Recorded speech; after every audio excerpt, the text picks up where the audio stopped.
Ryan, fight number 2, win number 2. Aye. Bit tighter than I think you expected. Yeah, a little bit tighter. Says compared to the last kid I boxed, it was a lot more straightforward on paper and better style to him. The only difference is he was a bit rangier, hit a little bit harder than what we expected. Found it the first couple of rounds tough to get into range, hit the combinations off.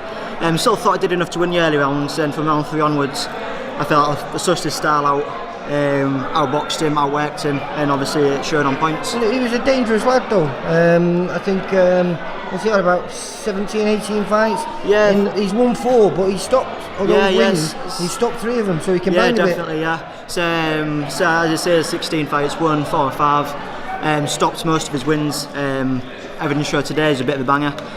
Came down to London, I think it was last December or November time. Actually knocked your own kid out in the second round. Yeah, so. it was that Samuel Campbell. Yeah, it was. He was unbeaten at the time with 5 wins and 1 draw on his record. Yeah, definitely. So he was definitely a dangerous kid. His record does him no justice. He's a good kid, good strong kid, awkward kid. But I felt on the day my boxing ability proved too much for him. Got him a couple of shots, moved, a couple of shots, then moved. Game plan worked, treat. Mike, do you want to get on with your lad? Yeah, I think so. How did you find that for him? It was a good hard fight for him, wasn't it? It was a really tough fight. I mean, you look at the record, he's been stopped in his last 2, so you'd be forgiven to think you can just blow these kids out. But this kid is tough. Bulgarians are tough. Yeah. And he came and, he got caught with that fair shot. He said back to the corner that he hits hard. So we know he's got the power and he's capable to hit Ryan. So we had to use boxing ability over Braun, so I thought a very intelligent performance, and a lot of things we can work on back in the gym. Definitely. But the game's all about learning, isn't it? It is, yeah. I'm very proud of him. I suppose, I mean, it's been a while because your last fight was well before Christmas. Was it October? Was it? October, yeah. So I suppose you need to get the ball rolling, don't you? Yeah, to kickstart this professional career of yours. Because that was like really making your debut again, really, wasn't it? It was, yeah. So with the lighter weights, as you know, there's not that many kids in England, hence why I had to bring a Bulgarian across to us. But yeah, we're definitely open to whoever he offers it, we're willing to travel. So anything to get experience under our belts, really. So still enjoying it, still learning these early fights. Hopefully getting the ball rolling and more towards the super flyweight, start moving the ladder a bit. It's a tough division, and I think you've said it yourself, Lee, is that there's no daft kids in this division. No, there's not. Every single kid capable of beating everybody.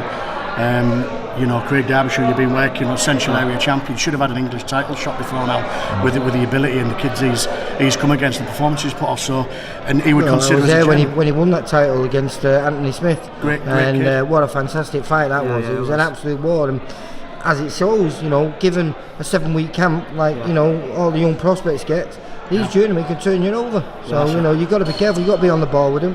And like I said, I didn't get a chance to see any of the fight, but from what I got told ringside, he did well. Yeah. So as you said, stuck down the game plan.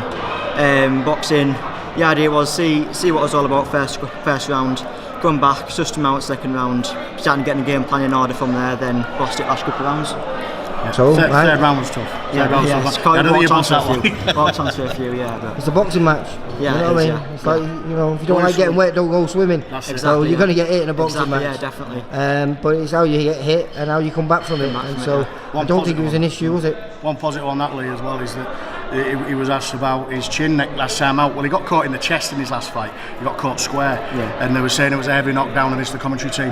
It wasn't. He's shown today that he can take a dig. That kid can bang, and he took his fair share and boxed on to win. So it's a great little performance from that, and it answered a few questions. And obviously there's a lot of pressure on you because you've got a lot of fans here today. Yeah, definitely. And your dad being main involvement on this show, you know what I mean? You've got to go out there and deliver. You did. Yeah, so when's he going to be doing it next?